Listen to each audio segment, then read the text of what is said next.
Salut tout le monde, bienvenue à cette troisième vidéo sur le jeu Downfall qui sera publié par GMT Games. Dans cette vidéo, nous allons faire notre premier combat.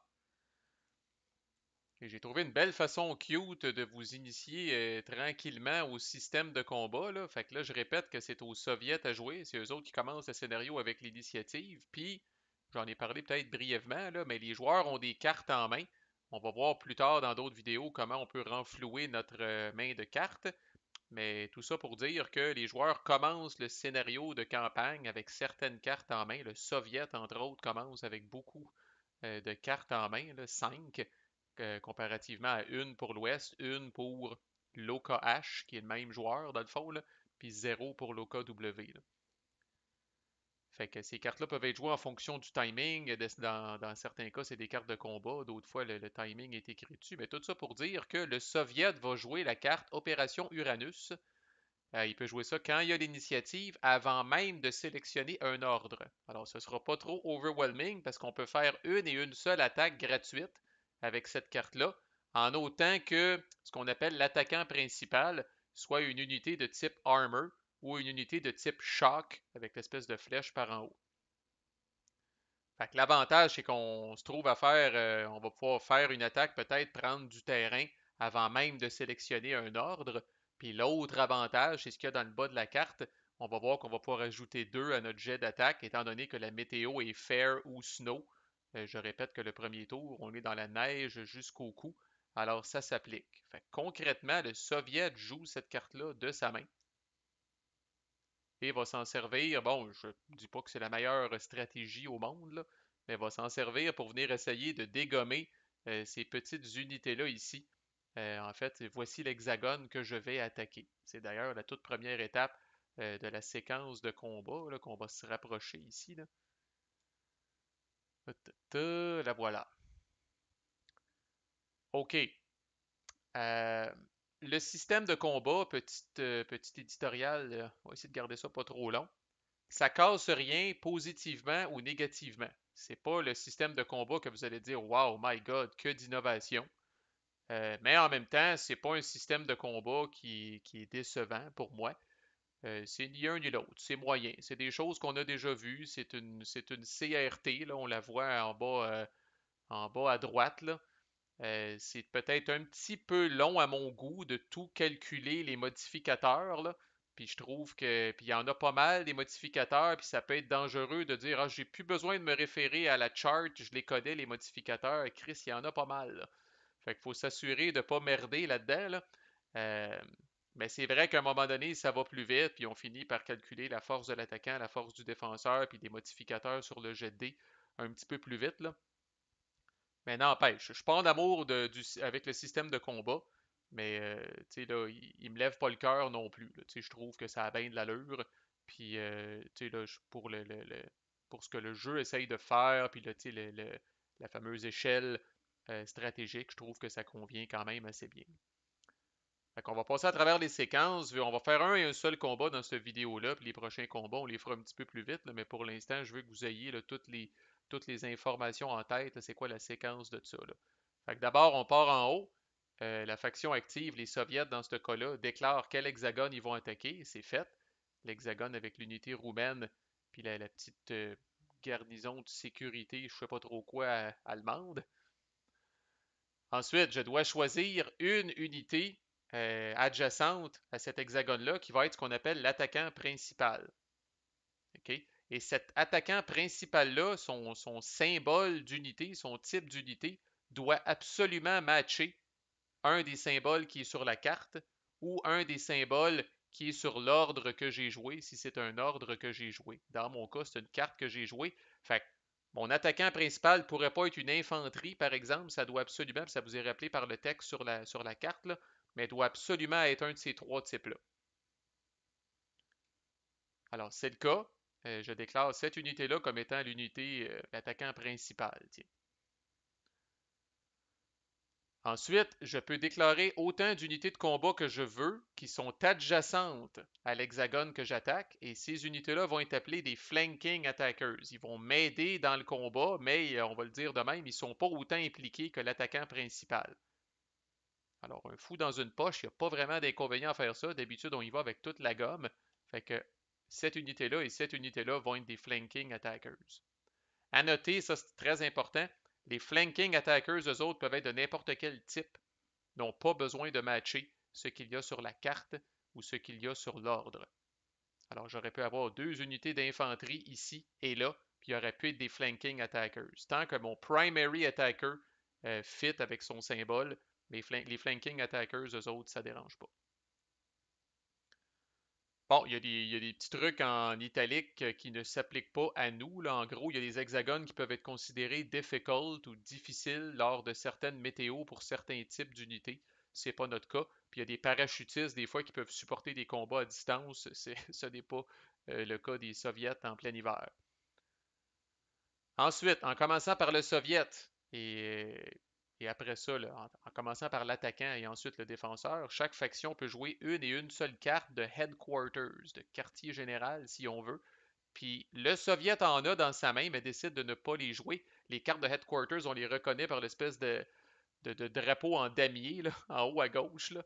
Le signe justement là, du headquarter qu'il y a dans le jeu là, ici. Là. Fait que le Soviet en a deux, mais décide de ne pas les jouer. On va quand même pas toutes brûler nos ressources dans le premier combat. Et là, je répète, là, je check du côté du joueur de l'Ouest qui contrôle l'OKH. Il regarde uniquement ses cartes allemandes. Il ne peut pas jouer des cartes de l'Ouest pour venir me faire chier. Lui non plus n'a pas de carte de Headquarters. Même si on a plusieurs cartes de Headquarters, c'est une et une seule maximum par combat. Ensuite, dans la même séquence, attaquant suivi du défenseur, là, l'attaquant peut jouer autant de cartes de combat qu'il le veut. Et après ça, le défenseur peut jouer autant de cartes de combat qu'il le veut. Et encore là, les deux camps en ont. Moi, comme soviète, je décide de ne pas en jouer. Par contre, pour mettre un petit peu de piquant, puis pour vous montrer un petit peu c'est quoi, le joueur de l'Ouest qui contrôle l'OKH, dans l'espoir de m'amocher un petit peu ou de me ralentir un petit peu, va jouer cette carte-là d'artillerie légère. Fait que le prérequis s'applique. Il faut que ce soit un combat soit avec une unité de forteresse, c'est pas le cas, ou avec ce qu'on appelle une nation mineure qui est alliée à l'Axe. Fait que Italie, Bulgarie, Roumanie, Finlande, Alouette, là. Puis là, c'est écrit plus ou moins un parce que quand on attaque, on veut brasser le plus haut possible. Quand on se défend, on veut que l'attaquant brasse le plus bas possible. Alors, le plus ou moins un, c'est que cette carte-là pourrait être jouée autant en attaque qu'en défense. Mais là, étant donné que l'Allemand le joue en défense, ben, il va venir faire un moins un sur le jet. Alors, il joue cette carte-là, lui, officiellement. Dans la séquence, là, le Soviet a décliné de jouer une carte de combat, puis le joueur de l'Ouest a dit ah ben tiens, l'OKH va jouer ça. Parfait, c'est fait. Et là, on calcule d'abord la force de l'attaquant. Alors, la force de l'attaquant, là, c'est la boîte grise en bas à gauche. Là. On commence, on commence là, puis c'est le principal contributeur normalement, là, le nombre de steps de l'attaquant principal. Alors, l'attaquant principal, lui, met toute la gomme, c'est son nombre de steps qui va varier entre 1 et 4. Là. Dans mon cas, c'est 2. Okay? C'est pas vargeux. Là. Je pars avec 2. Heureusement pour moi, c'est écrit plus 1 par attaquant qui flanque. Alors, 3, 4. À noter que les attaquants qui flanquent, mais comme là, c'est des unités de 2 steps, c'est pas grave. C'est plus 1 universellement, que ce soit des unités de 1 step, 2 steps, 3 steps, 4 steps, c'est plus 1 par unité qui flanque. Okay, alors, évidemment, on va essayer de prendre l'unité qui a le plus grand nombre de steps pour être l'attaquant principal tant que son type match avec la carte ou avec l'ordre, parce que les flanking attackers, c'est un peu moins glorieux. Là. Mais n'empêche, je pars à 2, le nombre de steps de mon attaquant principal, 3, 4. Plus 1 par shock unit qui sont actifs selon l'ordre et la carte qui a été jouée, ce n'est pas mon cas. Plus 1 par unité d'armure dans une météo de neige. Alors là, j'étais à 4, 5, 6, 7. Alors, c'est payant en asti d'attaquer là, avec des unités de ce type-là. Là. C'est payant en Christ. Là. Je suis parti de 2 avec mon attaquant principal, je suis rendu à 7. Là. Plus 1 pour des armors qui ne sont pas allemands dans une météo fair. C'est pas notre cas parce que la météo est pas fair. Et plus 2 par unité d'armor allemande en fair weather. Alors vraiment, là, en fair weather, là, quand il fait beau, là, Les unités d'armure allemandes là, sont vraiment, moi je dirais bien ça, là, sont vraiment épeurantes. Les Allemands peuvent encore faire quelques dernières petites attaques. Là, en 1942, puis même en 1943, là, ils peuvent quand même contre-attaquer. Il faut faire attention un peu comme Soviet et comme Ouest. Là. On peut se faire surprendre les culottes baissées, comme on dit. Mais rien de tout ça s'applique, alors je suis à 7 encore en ce moment. Ensuite, est-ce que j'ai plus de badges élites? Ce que le jeu appelle des badges élites, c'est des étoiles jaunes. Certaines unités ont des étoiles jaunes, qui sont des badges élites. D'autres unités ont des petits triangles roses, qui sont des badges de conscripts, donc des unités plus poches que la moyenne. Ça c'est des unités meilleures que la moyenne, et beaucoup d'unités ont ni un ni l'autre. Le point ici, c'est que vous totalisez le nombre de badges élites que vous avez sur toutes les unités attaquantes et vous comparez ça sur le nombre de badges élites des défenseurs. Si vous en avez plus, vous avez plus 1. C'est le cas du Soviet en ce moment, je tombe à 8. Est-ce que le Soviet a plus de conscript badges? La réponse, c'est non. Est-ce que le Soviet a au moins une unité allemande? Non. Est-ce qu'il a au moins une unité de l'Ouest? Non. Force totale du Soviet comme attaquant, 8. Défenseur part avec le nombre de steps total de ses unités, donc part à 3. Et là, on commence à la section Both Sides, des deux camps. Est-ce que le défenseur a plus de badges élite? Non. Est-ce que le défenseur a plus de badges de conscript? Oui. Alors, moins 1, il tombe à 2 de force. Est-ce que le défenseur a au moins une unité allemande? Oui. À noter que les Roumains ne sont pas considérés évidemment comme une unité allemande, mais cette petite garnison de sécurité compte comme une unité allemande.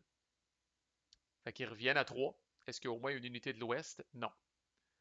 Ensuite, sans surprise, le terrain peut donner beaucoup d'avantages aux défenseurs. Malheureusement, pour nos amis les Allemands, ils sont dans du clear en ce moment. C'est de la grosse boîte comme terrain. Et là, vous voyez que des villes, des ports, des collines, des forêts, des montagnes, des swamps, ça peut donner des avantages. Puis là, attaquer à travers par-dessus une rivière. Mais attaquer par-dessus une rivière, il faut que toutes les unités qui attaquent soient de l'autre côté de la rivière. Ce n'est pas mon cas. J'ai des unités qui sont traversées qui ne sont pas de l'autre côté de la rivière. Fait que même si lui est un flanking attaqueur de l'autre côté de la rivière, le défenseur ne peut même pas avoir le plus 1 pour se défendre euh, l'autre bord d'une rivière. Alors, on a fini. 8 de force pour l'attaquant, 3 de force pour le défenseur. Je ne fais pas de ratio dans ce jeu-là, je soustrais. Alors, 8 moins 3 donne 5. Je vais rouler sur la colonne plus 5 de la CRT. Qu'est-ce que je vais rouler? Je vais rouler 2D, mais encore. Alors, il y a des modificateurs. Modificateur positif à l'avantage de l'attaquant. Modificateur négatif à l'avantage de l'adversaire. D'abord, on fait le grand cumulatif de nos cartes de combat puis de nos cartes de QG, de Headquarters. Fait que cette carte-là donnait plus 2 aux Soviets. Cette carte-là donnait moins 1.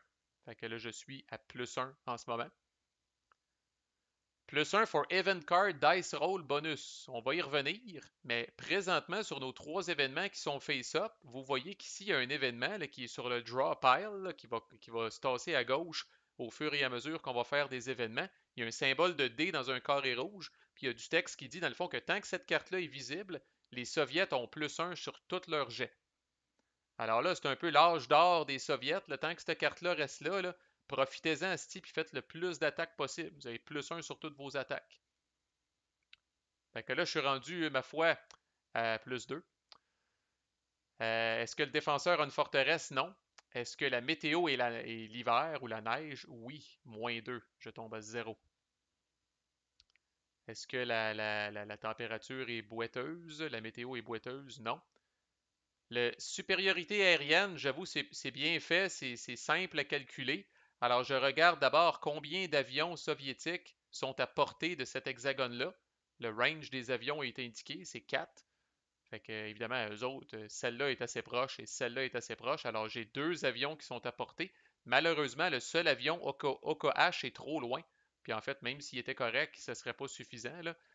Parce que la supériorité aérienne, c'est pas compliqué. Il faut cumuler le nombre d'avions d'un côté ou de l'autre. S'il y a un camp qui a plus d'avions qui sont à portée, ils ont la supériorité aérienne. Puis la supériorité aérienne, comme on voit dans la table, c'est encore plus payant quand il fait beau. Bon, l'hiver, c'est moins payant, mais ça vient donner quand même un plus 1 aux Soviets. Puis là, encore là, plus ou moins, ça dépend si vous êtes attaquant ou défenseur. airdrop marker, on va peut-être voir ça, c'est en lien encore là avec les parachutistes, là. Puis est-ce qu'il y a des unités isolées ou out of supply? Non, on commence la game, fait que c'est parfait. Fait que je vais avoir 2D plus 1 sur la colonne plus 5. Puis là, je sais que je l'ai expliqué, là, ça prend pas 15 minutes à computer chaque combat une fois que vous êtes habitué. Faites-vous-en pas. Là. Sauvez-vous pas en courant. Là. Mais n'empêche, c'est pas non plus. Bon, je t'attaque, je pogne les dés, je brasse les dés. T'as une minute, il faut calculer deux, trois affaires. Là, les cartes qui ont été jouées, puis tout. Là. Mais ça demeure quand même, je dois dire, très excitant. Fait que là, je pense. Ouais, ça, je pensais, j'ai pas de dés, esti. Fait que je vais aller me générer des dés. Donnez-moi 2 secondes. OK. Nous y voilà. Alors, le Soviet lance 2 dés plus 1. Il vise de lancer le plus haut possible. Et pendant ce temps-là, le joueur allemand euh, espère que le Soviet brasse le plus bas possible. Alors, 2 dés plus 1, voici. Et ciboire. 10 plus 1, 11. Alors, on regarde. Ça va aller mieux si je zoome, là. On regarde la ligne 11 sur la colonne plus 5. Oh my God! C'est un 0,4. Alors, le chiffre à gauche du slash, nombre de hits à l'attaquant. Le chiffre à droite du slash, nombre de hits au défenseur. Alors, c'est une varlope totale. Des petites affaires que je trouve intéressantes sur cette chart-là. Quand il y a un S ici, là, du côté de l'attaquant, là, ça veut dire que si c'est l'Ouest ou les Allemands qui attaquent, c'est 0 hit contre eux autres. Mais si c'est le Soviet qui attaque, c'est 1 hit contre eux autres. Alors, qualité des troupes soviètes, ou en tout cas, on dirait que les Soviets ont plus de chances d'être amochés via cette table-là. Et quand il y a un G du côté du défenseur, ça représente le fait qu'au tour 1 à 6, si tous les unités qui se défendent sont allemands, on peut réduire le nombre de hits du défenseur de 1. Alors, ça représente le fait que dans les 6 premiers tours, l'armée allemande est encore capable quand même de bonnes performances, on va le dire de même, puis de réduire lors de certains résultats son nombre de hits. Mais là, ça va crissement pas bien, 0,4. Heureusement, je vais quand même être capable de vous montrer tout ce que je voulais vous montrer. Alors, dans le fond, c'est pas compliqué. Pour chaque hit, évidemment, vous pouvez perdre un step d'une unit qui participe. Dans le cas de l'attaquant, ça peut même être des flanking units. L'attaquant est obligé, son tout premier hit, de flipper une unité d'armure s'il en avait une dans le combat. Ça n'a pas besoin d'être le primary attacker, mais si le Soviet avait reçu un hit, il aurait fallu qu'il choisisse une de ces trois unités-là et qu'il la flippe. Alors, l'unité devient de l'infanterie. Et comme on a vu sur la table de combat, là, infanterie, vous avez beaucoup moins de bonus au combat que des unités de armor. OK, alors ça fait chier. Mais l'attaquant n'a pas le choix. Son tout premier hit, c'est comme ça qu'il doit le faire. Après ça, s'il veut, il peut flipper d'autres unités armor, évidemment, du côté d'infanterie ou commencer à bouffer des step loss. Le défenseur, lui, son tout premier hit doit flipper une forteresse. Quand il y a une forteresse qui existe, là, comme celle-là ici, là, fait que ça, c'est une forteresse. Il peut décider de la flipper. Ça devient un autre type d'unité. Je me rappelle plus exactement. C'est garnison, je pense. Je me rappelle plus exactement c'est quoi. Là. Mais son tout premier hit, le défenseur est obligé de faire ça. Après ça, c'est soit des step loss ou sinon le défenseur peut convertir la moitié de ses hits, round up, en retraite. Fait que là, il a bouffé 4 hits. Mais qu'il ait bouffé 4 hits ou 3 hits, étant donné que c'est round up, il aurait pu convertir 2 de ces hits-là en retraite. Puis retraite, ça veut dire quoi? Ben, c'est que là, s'il convertit 2 hits en retraite, il doit retraiter de 2 hexagones le plus loin possible du hex où a eu lieu le combat. Fait que malheureusement, là, notre pauvre Allemand là, dit OK, premier hit, mettons, je vais réduire les Roumains. Mais là, sur 4 hits qu'il a reçus, il n'y en a que 2 qu'il peut utiliser pour retraiter. Il est obligé vraiment d'en bouffer 2. Alors là, malheureusement, il va dire, bon ben, that's it, je prends cette unité roumaine-là et on l'élimine complètement. Fait qu'elle, dans les faits, elle a bouffé 2 hits. Celle-là survit, puis il peut décider de la faire retraiter après ça là, de 2 hexagones. Il aurait pu l'amener ici aussi, il aurait pu venir la joindre ici. J'ai pas parlé du stacking limit, là, mais je pense que c'est 2 unités maximum dans un hexagone, puis maximum 6 steps. Et là, comme c'est le classique dans beaucoup de jeux, l'attaquant peut avancer. Alors, le Soviet va avancer cette unité-là. L'avion n'avance pas. L'avion est stationnaire, peut être redéployé lors de certains trucs, là, mais définitivement pas lors d'un combat. Les flanking pourraient avancer, Le Soviet est peut-être un petit peu frileux, par exemple, tu sais, d'avancer cette unité-là, parce qu'il y a quand même du beau stock là, ici, là. Tu sais, fait que si l'Allemand décide de faire un petit peu de trouble, puis décide de prendre cette unité-là, puis de venir l'avancer ici, là, puis de venir s'attaquer, mettons, à Grozny, là, ça m'intéresse pas bien ben comme Soviet, probablement. Fait que, tu sais, je vais laisser une unité là, tu sais, juste pour nuire un peu, là. Il y a un principe encore là de zone de contrôle, là. Tu sais, on peut pas juste avancer, euh, tu sais, là, contourner un ennemi impunément, là, même si on est sur une échelle stratégique. Fait que ça a du bon de laisser une unité comme ça. De toute façon, mon but, qui a largement été atteint comme Soviet, était de décalisser les Allemands d'ici pour être capable, peut-être, lors de mon vrai ordre, qui va avoir lieu dans un prochain vidéo, d'essayer de libérer Stalingrad avec une unité élite ici qui vient de s'avancer dans le mix. Fait que ça va m'aider parce que Stalingrad va être plus tough pas mal à prendre. Ben, pas tant que ça plus tough, là, mais elle va être plus tough à prendre. Elle donne des bonus aux défenseurs puis tout, là.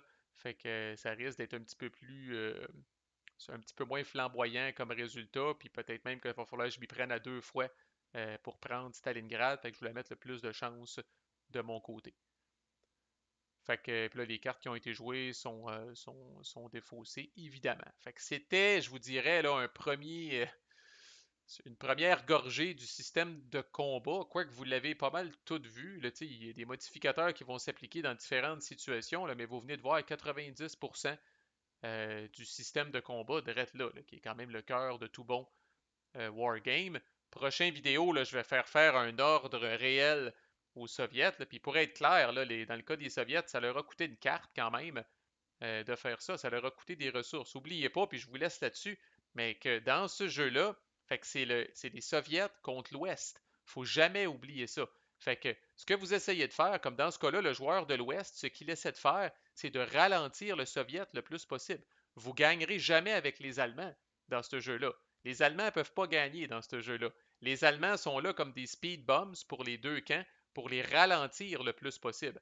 Alors évidemment, si vous êtes l'Ouest, ben, plus le Soviet, ça lui prend du temps pour reprendre Stalingrad, plus il y a des pertes, plus il est obligé de perdre de temps à amener des renforts, à faire des actions de recrutement, que comme on a vu, ça coûte très cher d'initiative. Puis pendant ce temps-là, les semaines et les mois passent. Puis pendant ce temps-là, comme Ouest, vous commencez, vous, à faire le débarquement, puis à revenir sur le continent ici, là, ben, faut jamais oublier, ce jeu-là, c'est une course. Fait qu'avec vos unités allemandes, vous essayez de ralentir le plus possible votre adversaire, puis avec vos propres unités, vous essayez d'avancer le plus rapidement possible. Parce que oui, il y a des hexagones là-dedans que c'est sûr et certain qui vont être contrôlés par les soviets, mais comme j'ai dit, je pense dans mon vidéo d'intro, où va-t-on se rencontrer au milieu ici, là? C'est ça la question. Est-ce que le Soviet va tellement avancer là, que Chris il va être rendu à Leipzig, puis à Munich, puis en Waydon avant que l'Ouest aille même débarquer? Mais dans les faits, c'est assez balancé, puis on finit par se faire un beau Tibet dans le milieu. Là. Mais comme Allemand, dans le fond, là, il ne faut pas que vous pleuriez la perte de chaque unité allemande parce que vous n'avez pas fini de brailler. Là. Fait que votre but, c'est de ralentir le plus possible les Soviets. Comme je disais, peut-être même une petite contre-attaque une fois de temps en temps pour le repousser, y faire perdre des steps ou des choses comme ça sans être trop cowboy, puis réaliser que, je le répète, là, la gloire de l'Allemagne, le rendu là, est pas mal passée. Là. Puis là, vous essayez, là, comme je dis, là, de sauver les meubles le plus longtemps possible, là, mais ce sera pas évident. Anyway, assez de rambling.